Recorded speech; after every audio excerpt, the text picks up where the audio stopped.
Welcome to Songwriters from Here and Away. This is a show that focuses on new and established songwriters from Atlantic Canada, across Canada, and around the world. Hello, and thanks for tuning in. My name's Robert Campbell, and this week I had a call with Mr. Rob Lutes out of Montreal. I've known Rob for a number of years. We've hosted him on the show, some of his songs, and I've had him for live concerts, and we hope to get him back real soon. Rob has garnered many awards over the years and has a number of albums and is a historian of sorts and also an instructor on songwriting and doing a workshop that he'll tell you about. So let's just start right into the interview. Here it is, Rob Lutes. I met you first, I guess, when you were touring through Nova Scotia, 11 years ago? Yeah. And you did a tour as Sussex, which is your band name usually, right? Yeah, it's a side project I started in 2016 with an old friend from, I grew up in St. John, outside St. John, and an old friend from there who was a vibraphonist. And fabulous vibraphonist, Michael Eminow. Yeah. Well, we just played a gig last week, and what's crazy is, we play regularly. I wouldn't say we play tons, but we play regularly, and I kind of mix it in with my own shows. But he had just been in the States. He lived in Oakland for 12 years, I think. And he was playing. That's when he really got into full-time playing every night all over the place. And he went back down there and had a week of work, gigging and recording in studios. He actually recorded in Wally Hyder Studios, where they made the Eagles albums and all kinds of, important records. Yeah. Anyway, but he was working with some heavyweights. So he was working to get ready to go down, and then he played all week. So we played a gig last Friday, sort of a sit-down theater type show here, and he was just on fire. It was amazing when, because I see him when he hasn't played in a while sometimes, but he was just ripping it, and it was a lot of fun. Yeah. Here's a live concert take that we recorded back in 2016.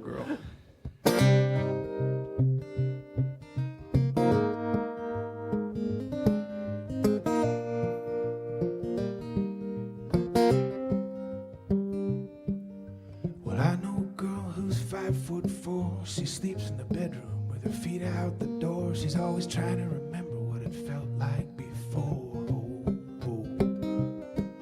And I know a girl who's 5'9". She's whispering low to a voice on the line. She's always waiting, just biding her time. Oh. And I know a girl who's 5'5". She's perfected her smile, but she's barely alive. Even she doesn't know when she's telling those lies. No. With foolish dreams and dark desires, it don't take much to tangle entire worlds. We're just like little kids with big ideas. And when our lives are uninspired, we'll book the next best thing for hire, and for a little while we'll believe it's gonna free us.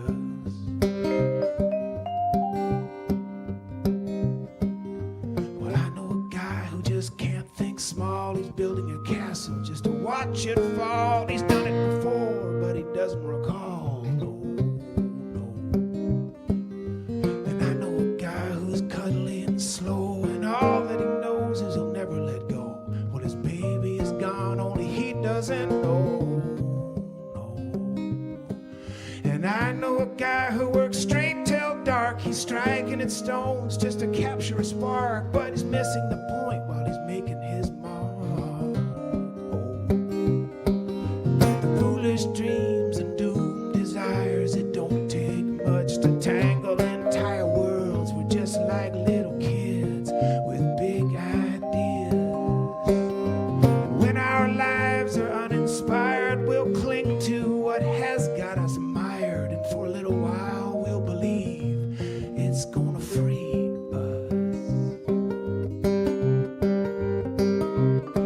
Almost worlds never do collide. Our walls are never open wide enough to search the other for a hold. To bridge the gulf between you and I, tentative truthful words must first combine and touch the ragged edges of our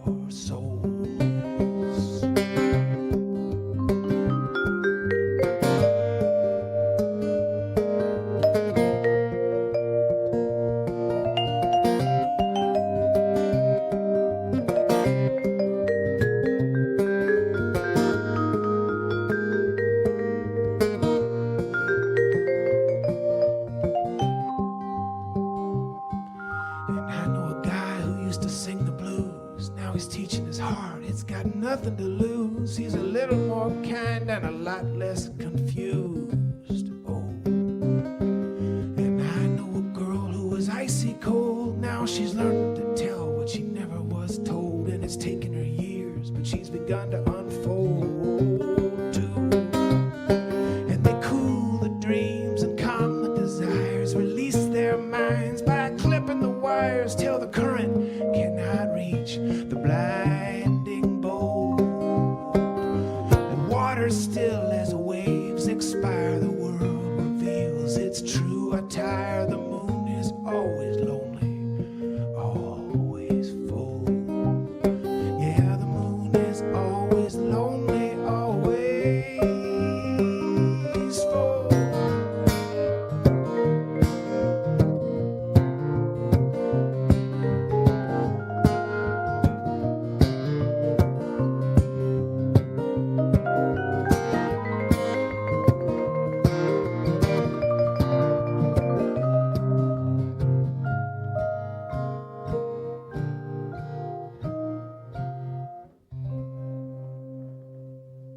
So that was Sussex, and we tour. You know, we still play quite a bit. We released an album in 2024, and it's kind of something that we both get to do just to engage our interests, not for necessarily for commercial gain, but more for musical fun.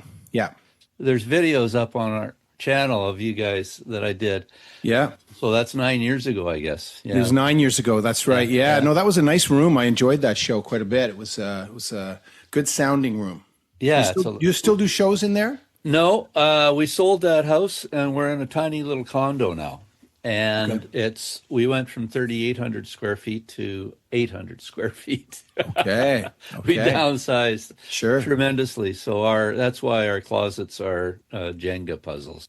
I think you started releasing albums in like 25 years ago. It looks like you've had 10 albums. Well, I have 8 as Rob Lutes, and I have 3 with Sussex, so 11 technically. 11? Yeah. Okay. Yeah. How do you see the ensuing years since then? How do you feel your writing has changed or your performance? Like, what's been the arc for you?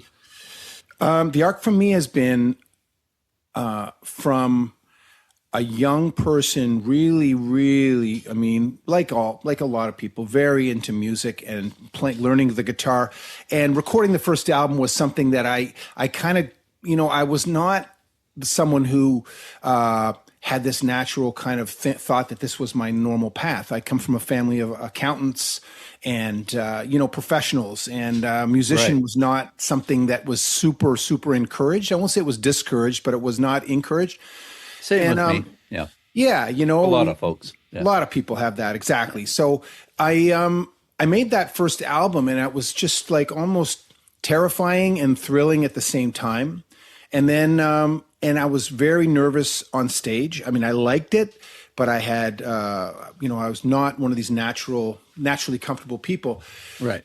And so the arc in terms of that part of it has been from someone who, had some reluctance and some severe nerves about getting on stage and engaging, to someone who feels very comfortable and enjoys really engaging with audiences and getting to know them and conversing with them from the stage. And so that's been really gratifying. And I use that I do on the average, probably 5 to 6 shows or workshops a week. Like I'm always doing something with people. Either online or in person. Online or in person. Yeah. And so that's been a very, very, very valuable thing. And it's allowed me to get to know people and to also just bring the passion for music that I have to them. And that's really what we're doing, I think, as musicians, really, when it comes right down to it, is we're sharing a passion. And so that's been great.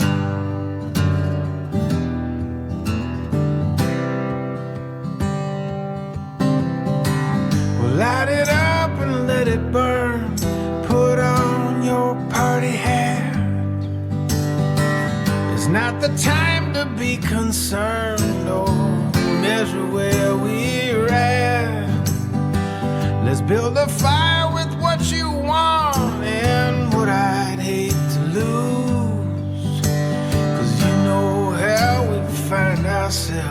ourselves in the things we didn't choose.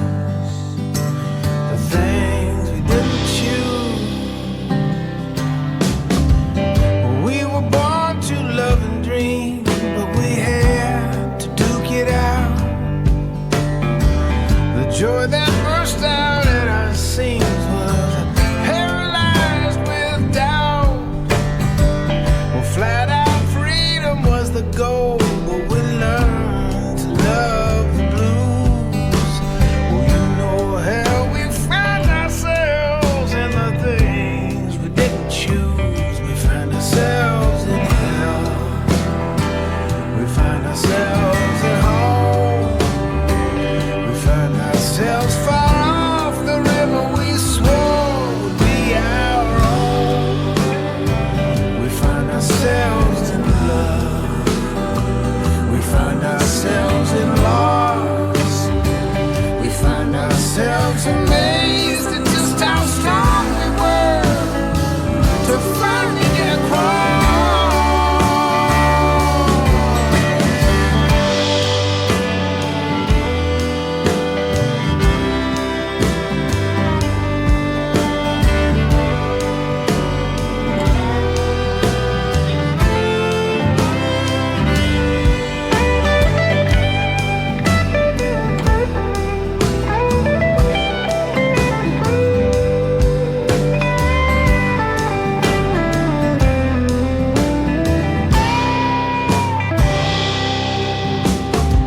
Well, turn around and look at me. I'm just like way back then. It's not a trick of memory. No, this love is happening again. And where it leads, we cannot know. We just follow all of the clues. Well, you know how we find ourselves in the things we didn't choose. Well, you know how we find ourselves in the things we didn't choose.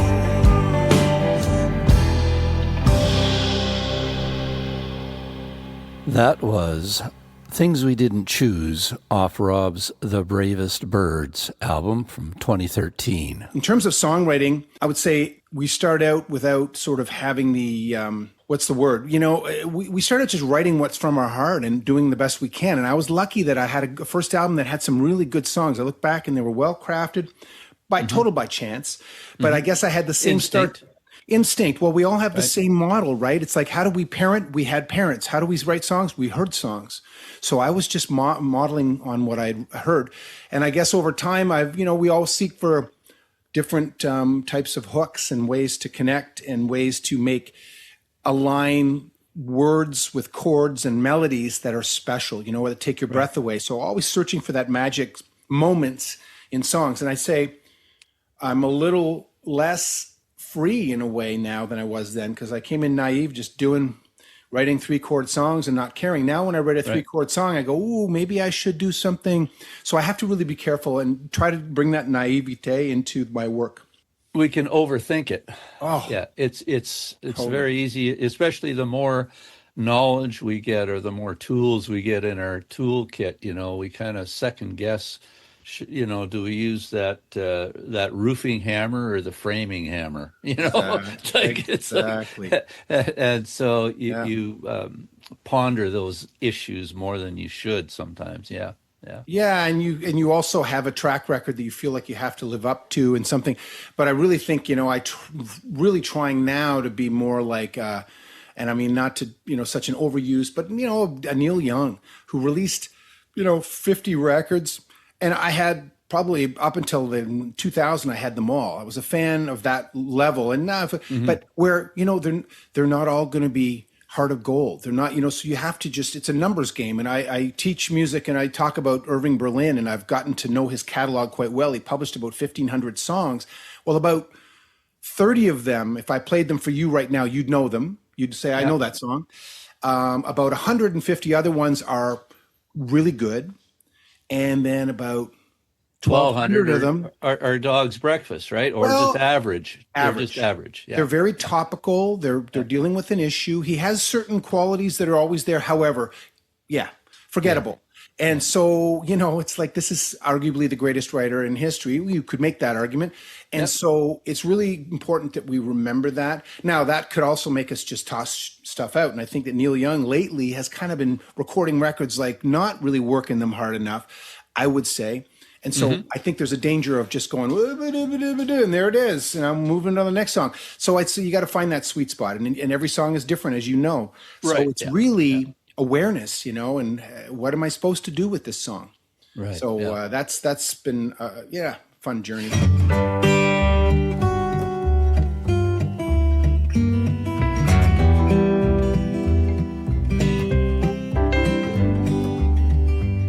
I'm going down to the shore. I'm gonna live like before. I'm gonna take that old familiar drive down the 134. Shade Leo for some clams, flood my memory, break the dams. By the time they bring my order, I'll remember who I am. Well, it's still single filed across. It's where we learned how to get lost when we were kids. In that slow summer heat, climbing up in our bare feet and jumping off the Shediac Bridge. A post office and a store where you never locked your door. Well, the world was more than quiet, you could hear the thunder roll.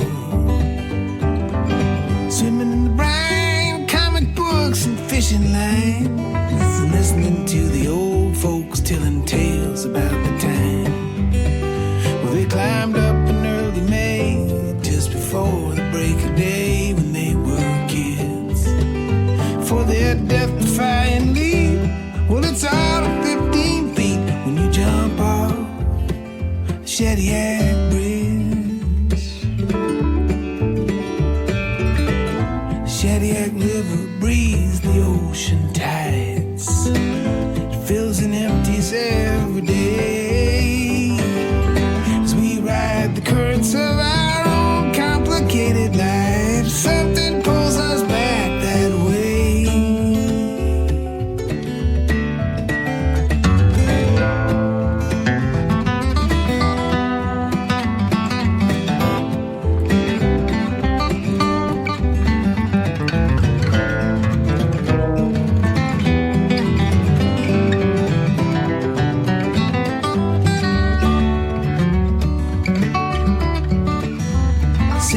Je me rappelle bien, sous le soleil acadien, nous nous sommes retrouvés sur ces mille de beaux chemins. And when I'm knee deep in the mud, I can feel it in my blood. That spirit doesn't trickle in, or it rolls in like a flood. But we were learning to be brave, and we trusted in the sea when we were kids. In that sweet summer heat, climbing up in our bare feet and jumping off the Shediac Bridge. Well, I could use it now and then. We will find ourselves again jumping off Shediac Bridge.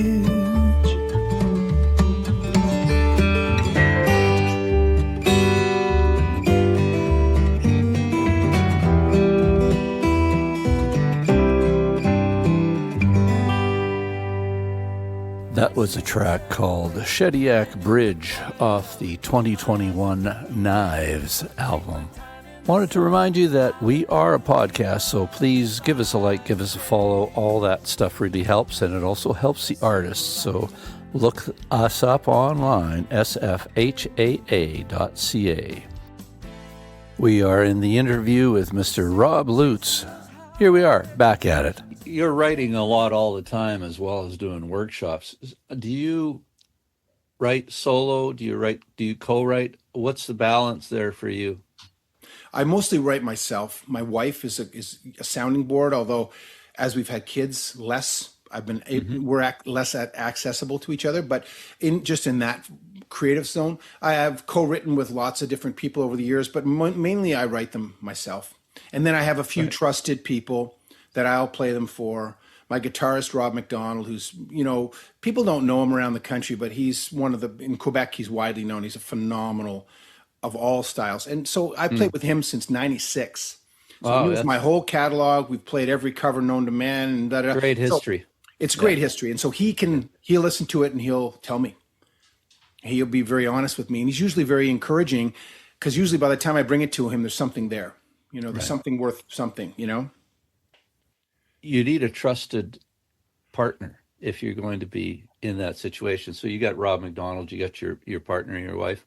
Yeah. And honesty with the feedback. I heard someone say that the songs don't fall apart when they're released, they fall apart when they're recorded and people aren't honest. Yeah. Right? For sure. So you're not honest, the producer, the engineer, the songwriter, or the performer isn't honest with themselves or with each other, saying that line is not strong enough. Right. Or that that's a great bass track, but we need something different. Yeah. Right. The other thing that I've relied on, and this was from Ray Bonneville, who used to live in Montreal years ago. We've had Ray on the show a couple of times. Yeah. Okay. Yeah. So Ray and I were friends. We're still friends. I mean, he doesn't live here, but he, when we were talking about it, and he said it, and I think it's true. When you're in front of an audience and you're singing an original song, and you sing that line that's not quite there, you know it. Right. Because if you're delivering a song that you really feel good about and strong about and confident in, you don't have those moments where you're sort of mumbling the line or hiding the line, So that's what I really try to make songs that I'm out there and every word I'm going, yeah, this is what I want to say. This is how I want to say it. This is poetic, so. Right. And then again, if we analyzed every song in history from that perspective, so many songs are just so simple and so devoid of any of that kind of thing, and they still work, where, all of these songs, like I was just doing the history of rock and roll, Louis Jordan, Let the Good Times Roll. Come on, everybody, let's have some fun. You only live once, and when you're dead, you're done, so let the good times roll. Let the good times roll. Don't matter if you're young or old, let the good times roll. In that context of a rock and roll song and a party song, a dance song, it's perfect. Yeah. It's not for a sit-down listening crowd. So it's also, dependent on what you're where you are. Right. And rock and roll song, I think you can really get away with, or a dance song, you can get away with some throwaway lines. Yeah. You know what I mean? Yeah. If people aren't listening, or they're just there for the emotion of the song, right? Or for the groove or whatever. Yeah, exactly. Or the solos and So.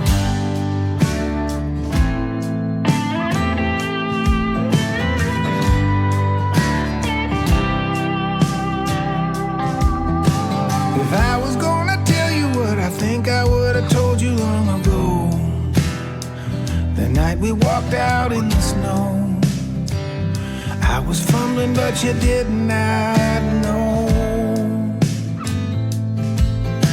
If I was gonna tell you what I think I would have told you on that hill, when the night was cool and still, there was a silence dying to be filled. If I was gonna tell you what I think I would have told you something true, but then I had to think it through, what it would mean to me and to you. And ever since, it's never seemed the time to be so candid and trust that we could ever be more. People throw away the plate of love that they are handed, forgetting that that's what this life is for.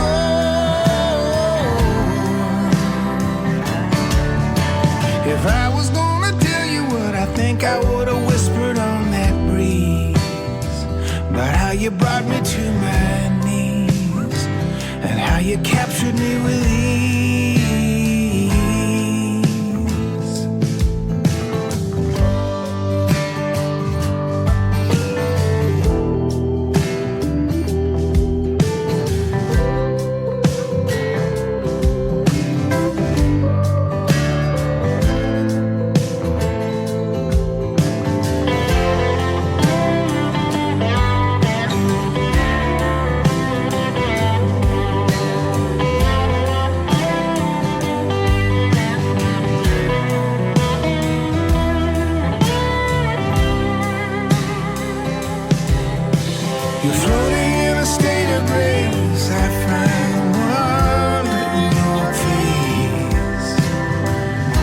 sunlight dancing on the sea.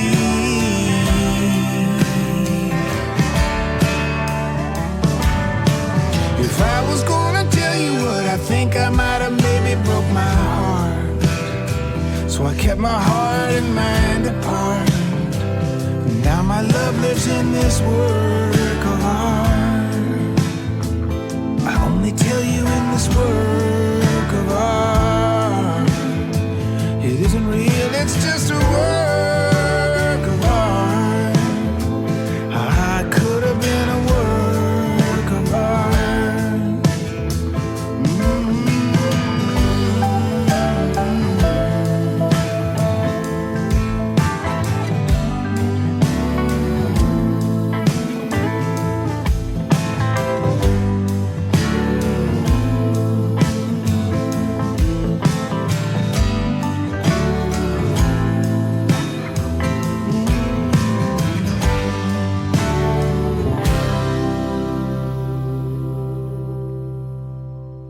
That was Work of Art off the 2021 Knives album.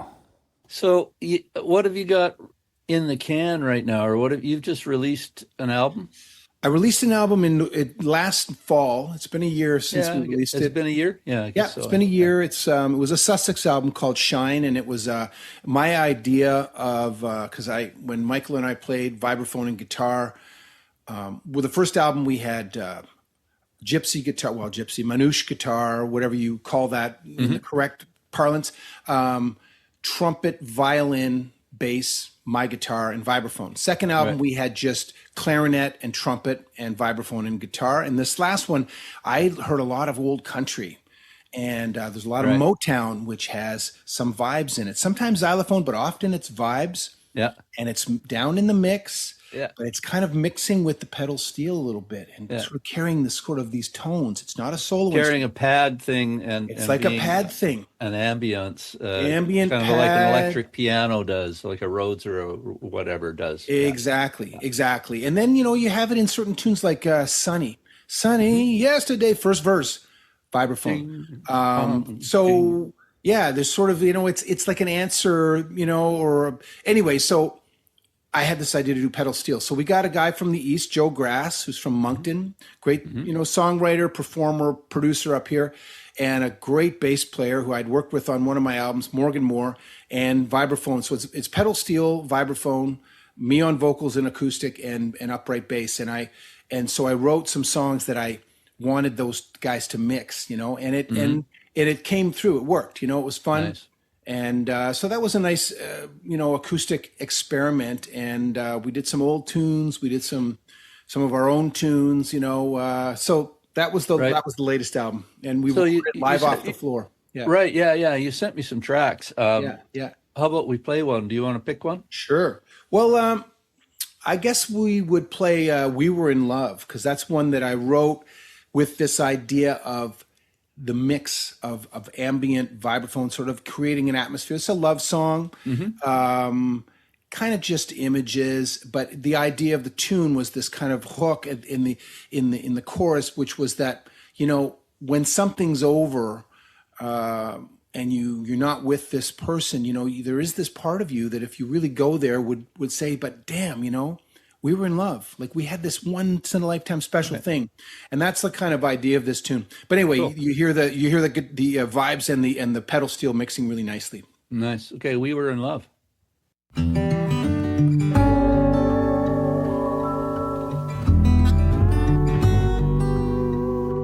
Oh, we crossed over the rolling sea. You showed me stars. You set me free out on the waves. I learned to sing this little tune. Was a sweet twilight melody. I followed you and you followed me into a reverie on that boat under the moon, and we drifted that way till we struck land one day. Old skies at night still make me swoon.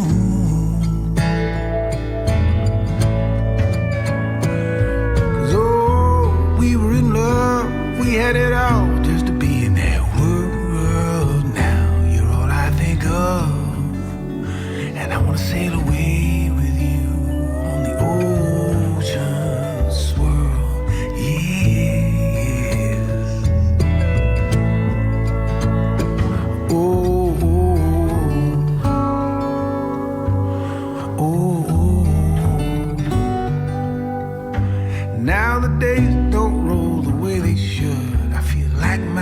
hands are made of wood, my eyes are dry, and my lips have turned to dust. Well, I touch the water on my skin, I smell the sea upon the wind, but I never know if there's anything that I can trust, 'cause I'm asleep half the time, and I dream you're still mine. Oh, I only soldier on because I must, 'cause oh, we were in love, we had it all just to be in that world. Now you're all I think of, and I'm gonna sail away with you, feel the ocean swirl. Yeah. Oh,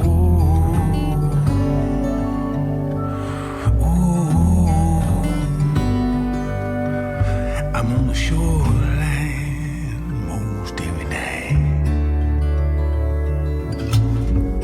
waiting here, baby, until I see your light. 'Cause oh, we were in love, we had it all just to be in that world. Now you're all I think of, I wanna sail out on that swirl, baby. Now oh, we were in love, we had it all just to be in that world. Now oh, you're all I think of, I wanna sail out on that swirl, baby. Oh, we were in love, and I'm gonna sail away with you on the ocean.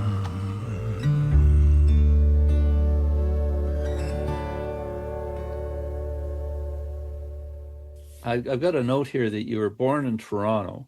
Yes. My dad was from the Maritimes. We were living in Toronto, and I was the his sixth child. And I think he just wanted to be somewhere maybe more affordable, closer to family. So we moved back there, and I stayed there until I was in grade 11. And then I finished grade 11, and sadly, my dad was an accountant. He got transferred to Montreal. So we came up here in 85 for 1 year. And then I went off to university, and I went to Acadia, and I ended up in Prince Edward Island with a girl from Montreal, and we conceived a child. And so she came back to Montreal to have that child. And so I came back to co-parent. We never got married, but we co-parented our daughter, who's now 33. So I came in 92. Yeah.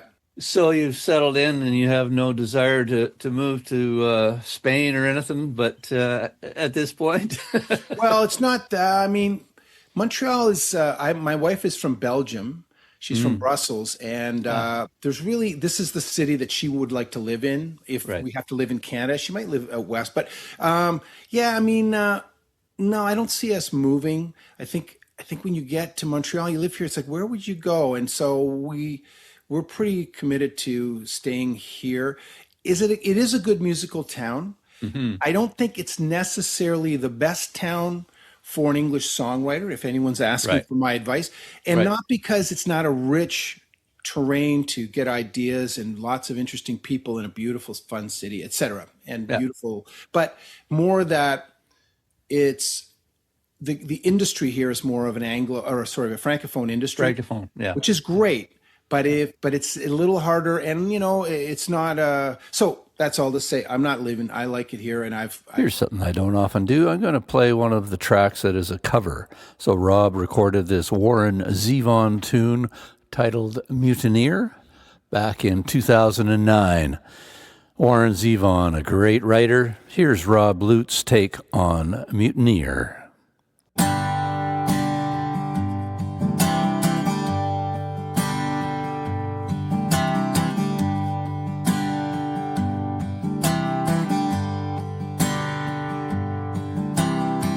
Yo ho ho and a bottle of rum, hoist up the mainsail, here I come. Well, ain't no room on board for the ensign seer. You're my witness and I'm your mutineer.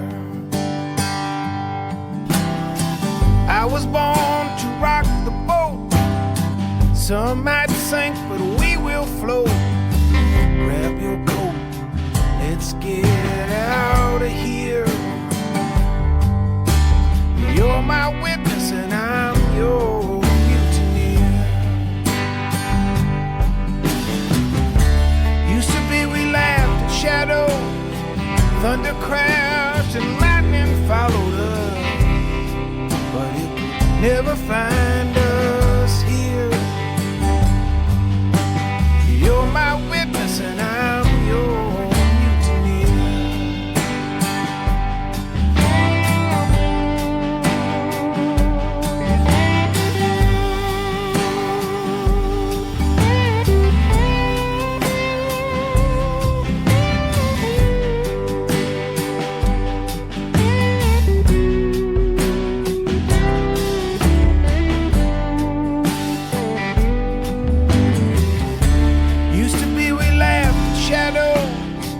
thunder crashed and lightning followed us, but it could never find us here.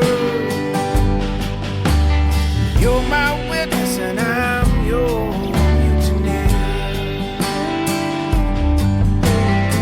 I was born to rock the boat. Some might sink, but we will float. Grab your coat, let's get out of here. You're my witness and I'm your mutineer.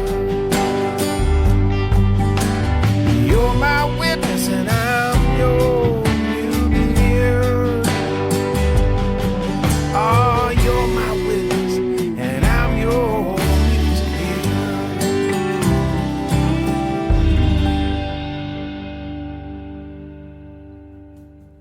That is Rob Lutes singing a Warren Zevon tune, and I wanted to remind you that you can get the links to all the artists that we play on this show by going to our website, sfhaa.ca.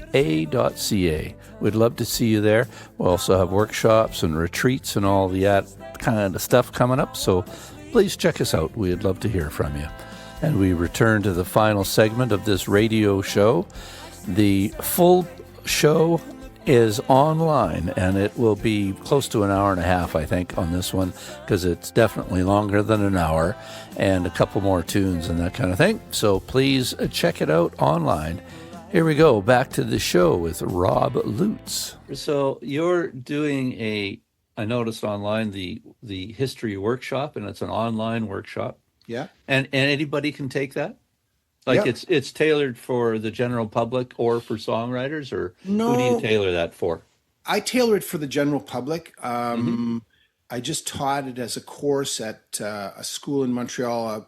It's called Thomas More Institute. It's affiliated with bishops, but I've been doing this for years. Like I've always been a geek for history, and lately, last 5 or 6 years, I've been really getting into it. And so, no, it's for anyone. And you go to my website, roblutes.com, and right on the front page, there's a link to it.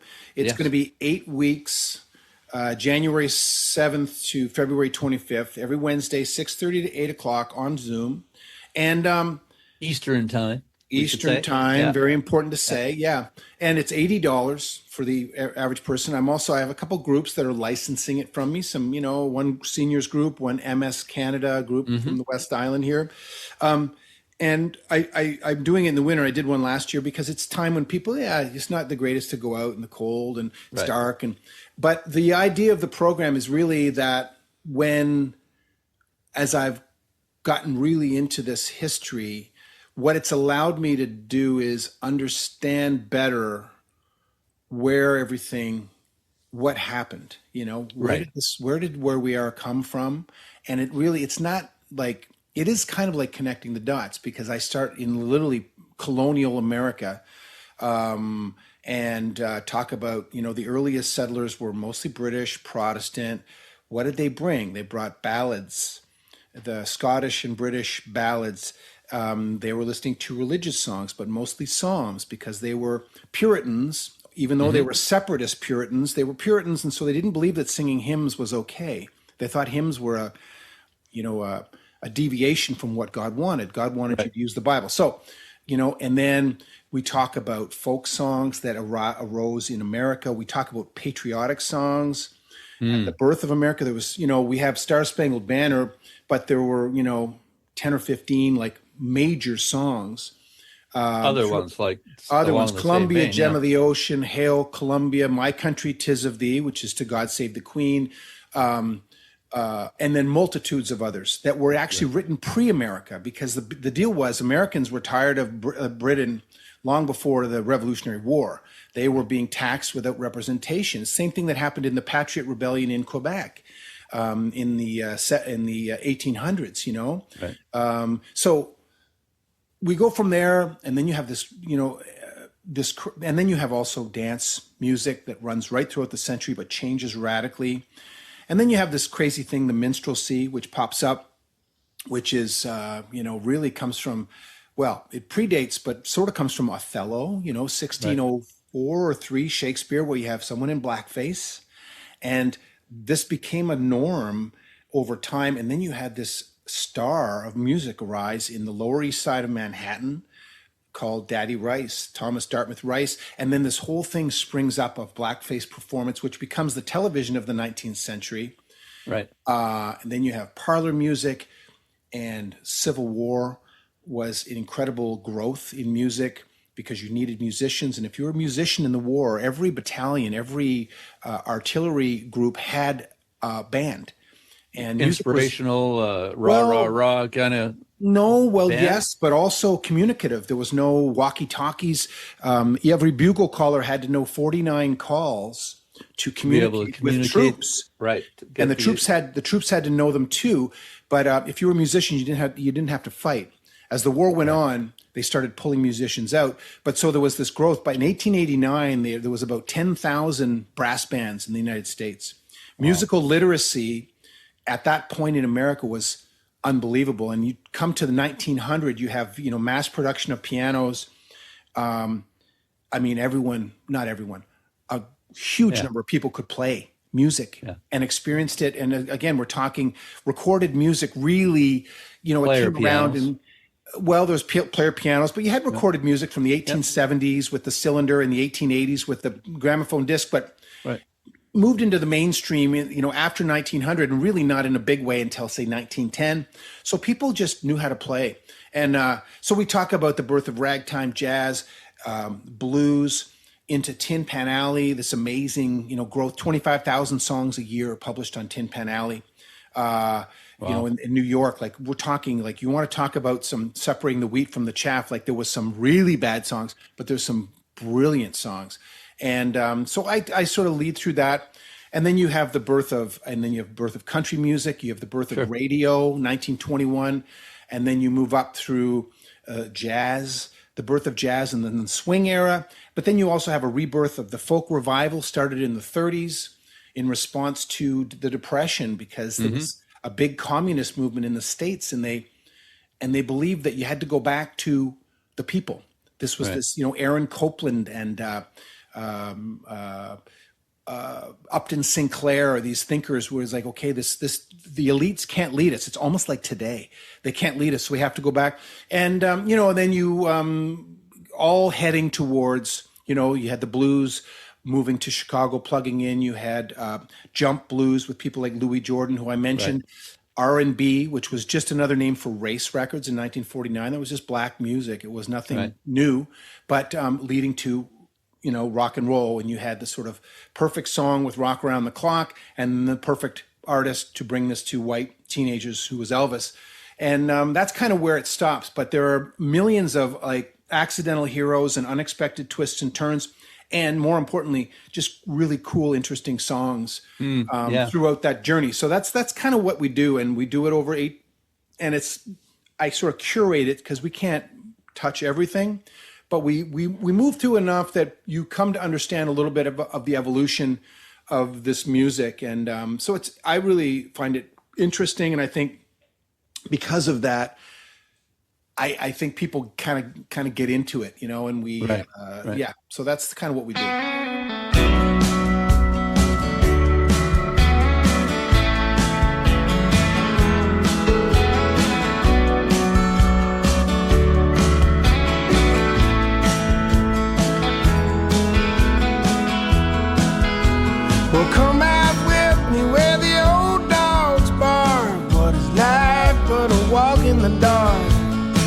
They never caught us, but they rattled our hearts.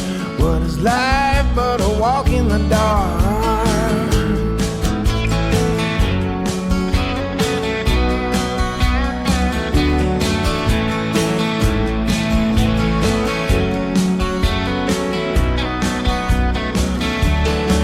We had to find our way.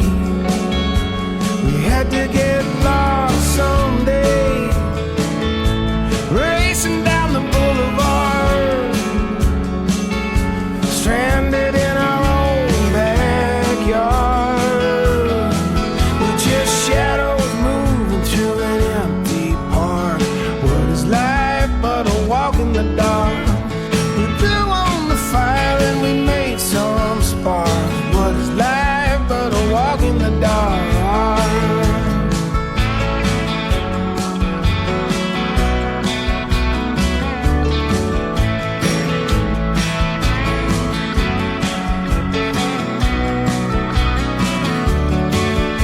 So far from home, and you get chilled to the bone, searching for familiar light out beneath the stars at night.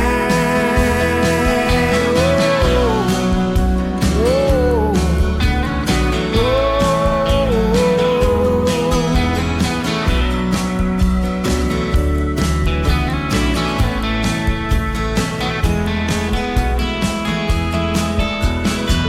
down here is an imperfect art.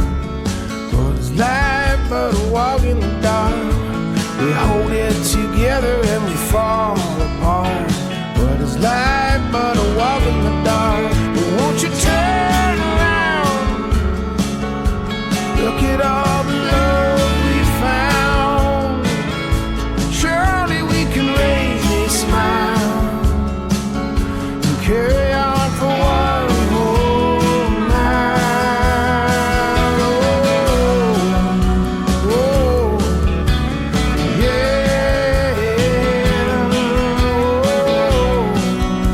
Oh, oh,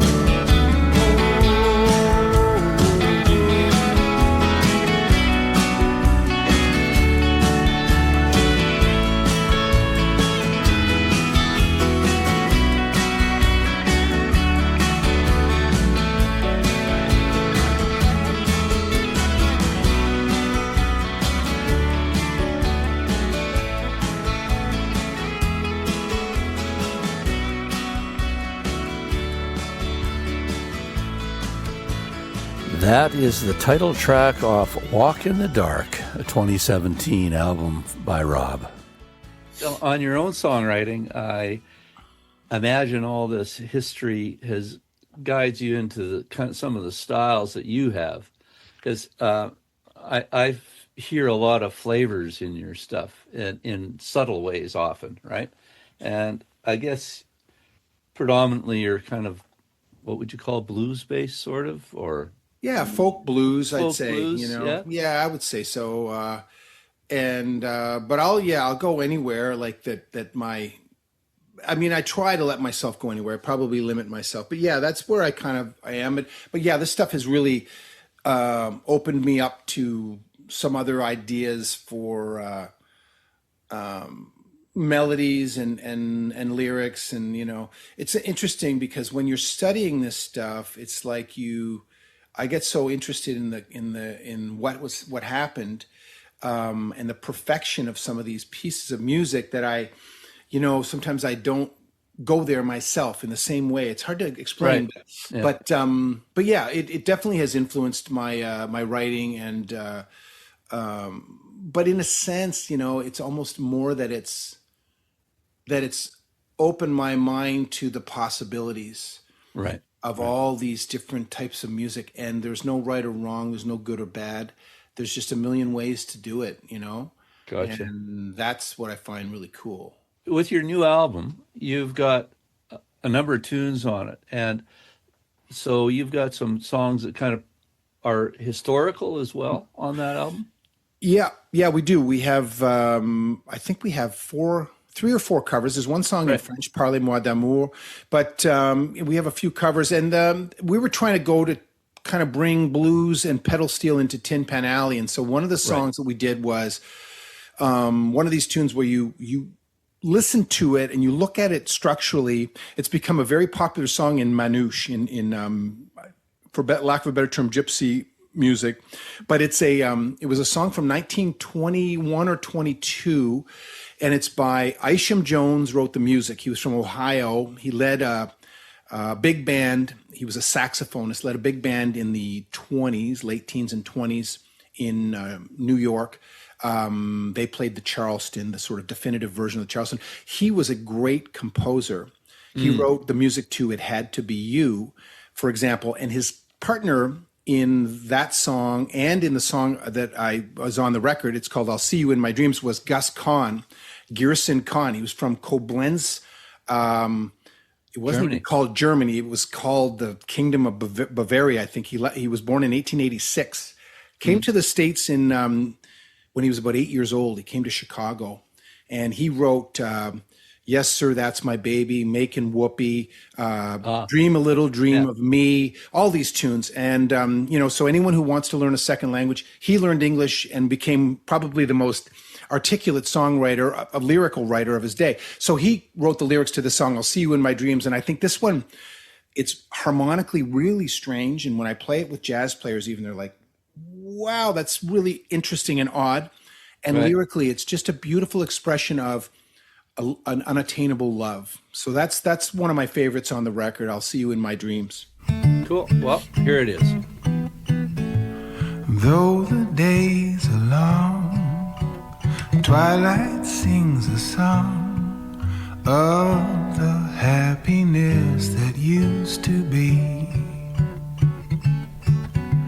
Soon my eyes will close, soon I'll find repose, and in dreams you're always near to me. Well, I'll see you in my dreams, hold you in my dreams. Someone took you out of my arms, still I feel the thrill of your charms, lips that once were mine, tender eyes that shine, they will light my way tonight. I'll see you in my dreams.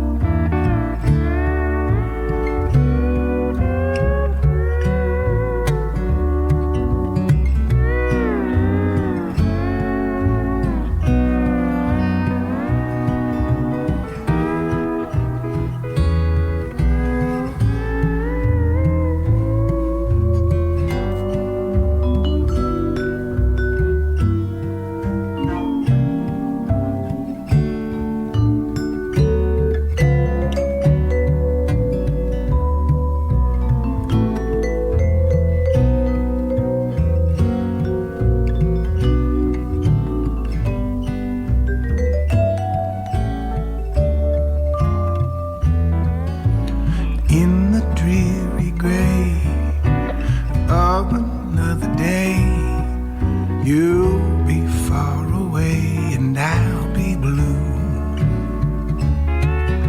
Still I hope and pray through each weary day, for it brings the night and dreams of you. Well, I'll see you in my dreams, hold you in my dreams. Someone took you out of my arms, still I feel the thrill of your charms,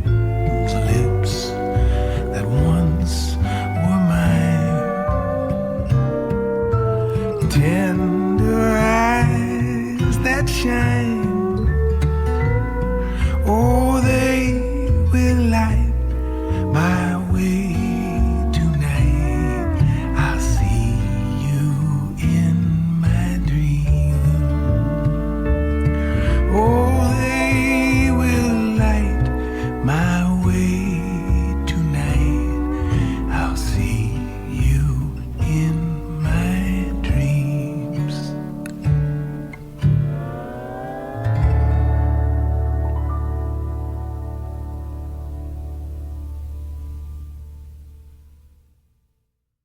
For the sake of the listener who may not know you, I mean, you've had folk music awards and all that kind of stuff.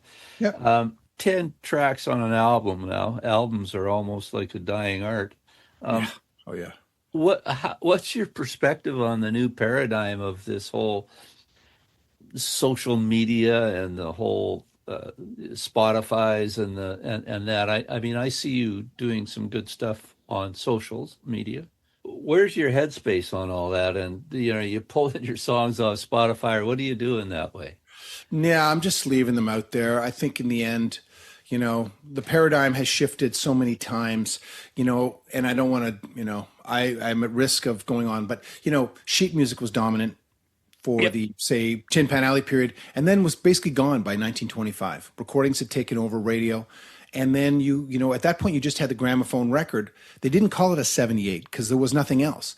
And in 1948, you had the LP, the 33, which Columbia Records brought out, and sort of to make something completely different. This was the album format. And then the next year, RCA Victor released, and that was on vinyl, so it sounded better. And then the next year, RCA Victor released the 45. And so to compete. And so, formats are really, the album format's really 1948 until whenever. So it's not like this was something that we always had.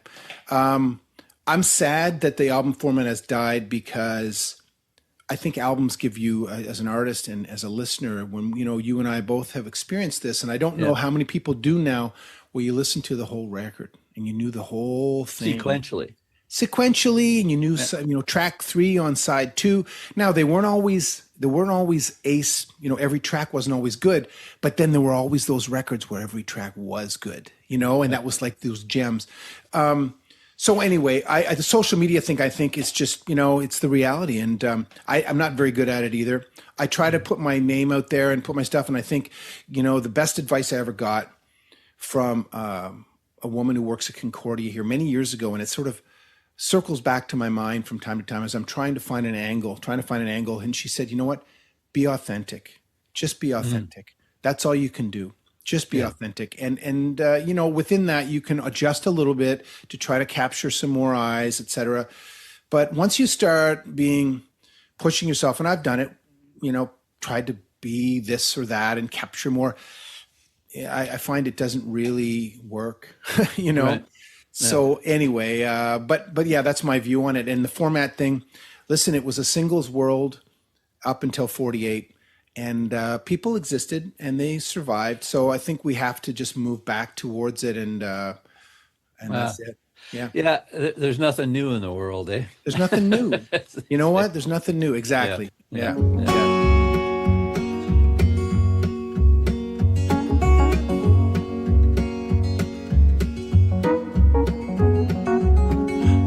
Up and tired, no light to inspire, but I know I'm gonna get back to the air. It's a matter of time, a matter of love over despair. So when I look up and the sky's full of clouds, I can always find one beautiful thing. That bird has my wings. That bird has my wings. Please don't harm that pretty little bird. That bird has my wings. Wandering around and I'm so heavy on the ground. One day I'm gonna break these bonds and fly.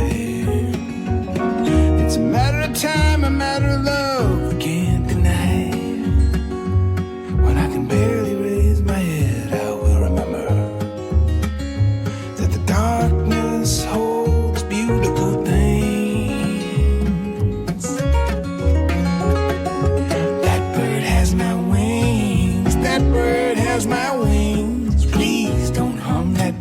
little bird, that bird has my wings. That bird has my wings. That bird has my wings. Please don't harm that pretty little bird. That bird has my wings. Has my wings. Oh, what I meant. Holds my wings just like a friend. Knows my wings are gonna bend, but they will never break.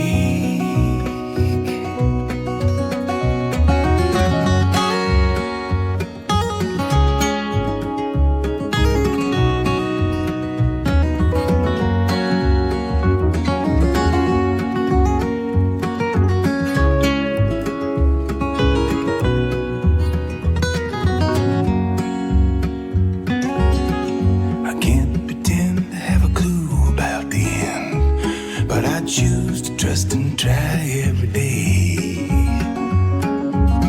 It's a matter of time until love will light it my way.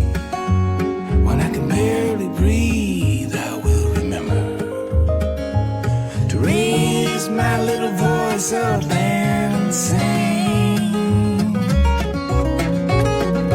That bird has my wings. That bird has my wings. Please don't harm that pretty little bird. That bird has my wings. That bird has my wings. That bird has my wings. Please don't harm that pretty little bird.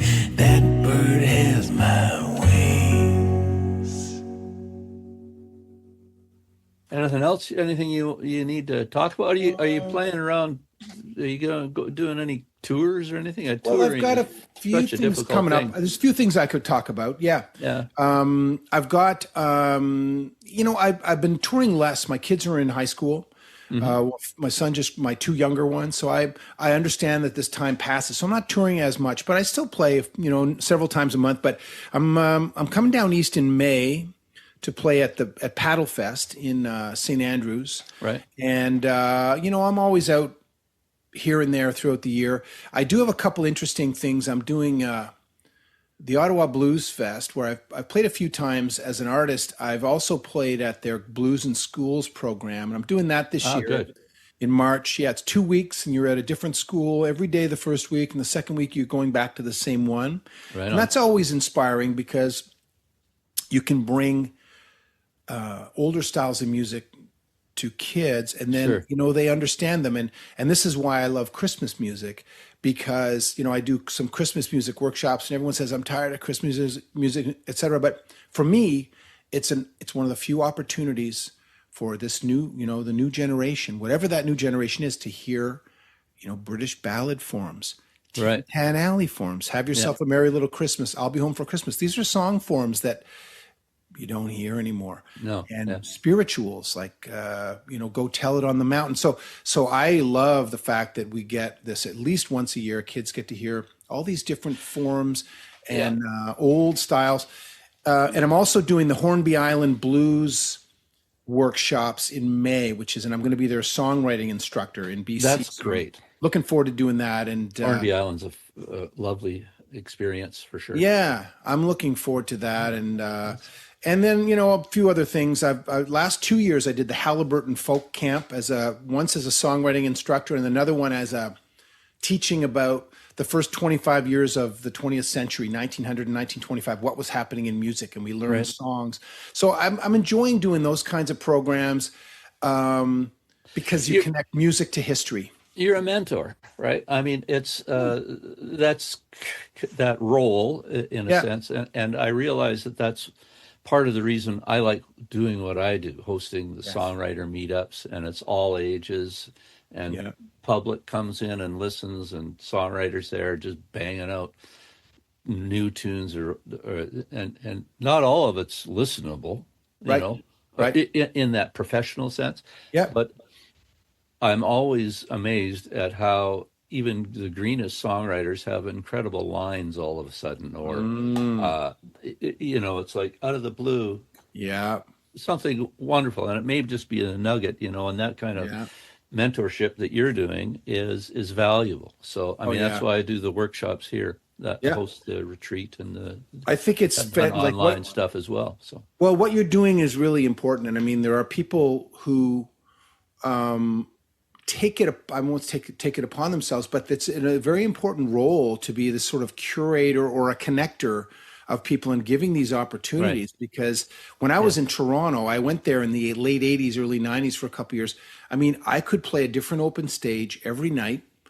There was a folk scene, like that was still there. Yeah. And man, it was an important thing. People got together around their acoustic guitars and crafting words. So what you're doing, I think, is fantastic. And I think, sometimes I think I should be doing more in that regard. We'll get you out here. Maybe we'll get you out for August. We'll have to talk.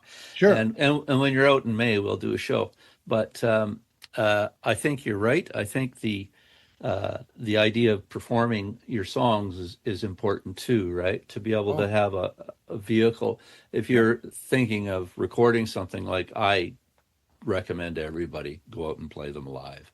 Yes. Go to every open mic you can and play that song until you know it, or you've changed it enough so that you feel that it's ready to record. Absolutely. I think anybody who's done a fair amount of recording knows the idea of recording something without doing that, and then kind of listening back, and a year later, after performing it live, you realize that you've had to change lines and you've had to change tempos or keys or whatever, and so that you can get underneath that song strong, Big time, to be able to sing it strong, to be able to emote it to the person that's listening.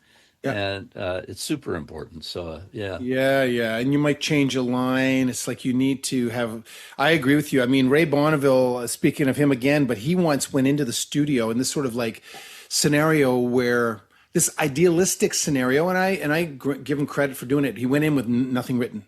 Right. He booked the studio, and I don't know if he booked a week or 2 weeks. I think it might have been a week. Right. And he went in and said, we're just going to write this album and do it in lyrics and all in 1 week.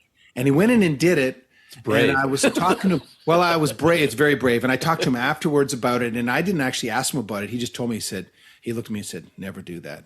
Never do that. I said, oh yeah. He said, no, it was torture because you're trying to finish it. And sometimes things take time. It's not right, but it's not coming to you right now. And you might need 2 weeks for it to come to you. Right. And so he said, or 2 years. I mean, or 2 years. That's the thing, right? Yeah. And so he said, he had just had to go with what he had, and it was a record label. So he had to record it.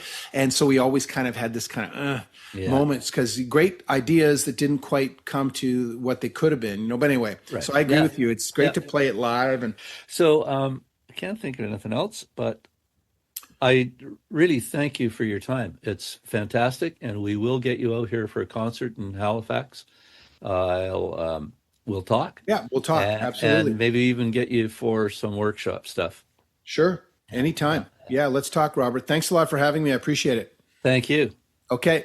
Thanks for tuning in. Appreciate you sticking around to the end. Please keep coming back and tell your friends. We'd love to have them online too. See you next time.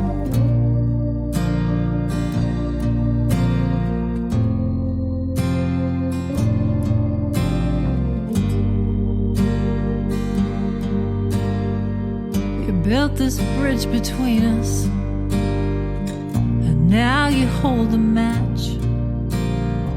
The fire in your eyes burns while turned all we had to ash. Your rosy glasses skewed your view. You needed to believe that I was above reality, and now I'm on my knees. My only crime was trying too hard to be the one you loved, but I'm only human. I make mistakes and sometimes break from sticks and diamond stones,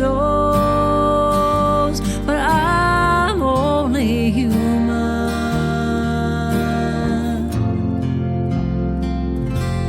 I'm only human.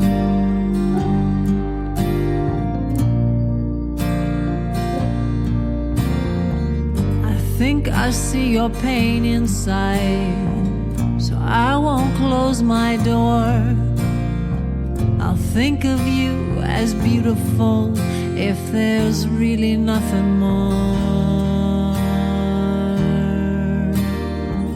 My only crime was trying too hard to be the one you love, but I'm only human. I make mistakes and sometimes break from sticks and damning stoves. I'm only human.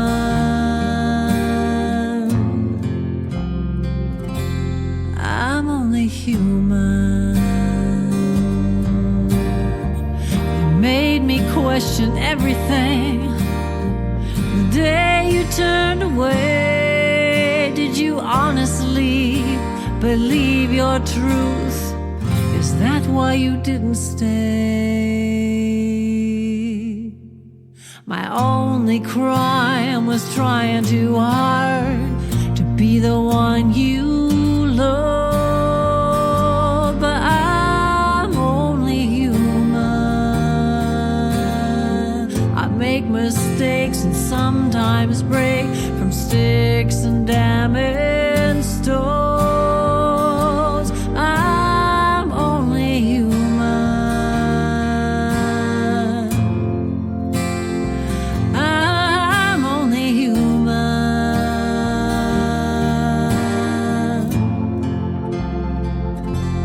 I'm only human.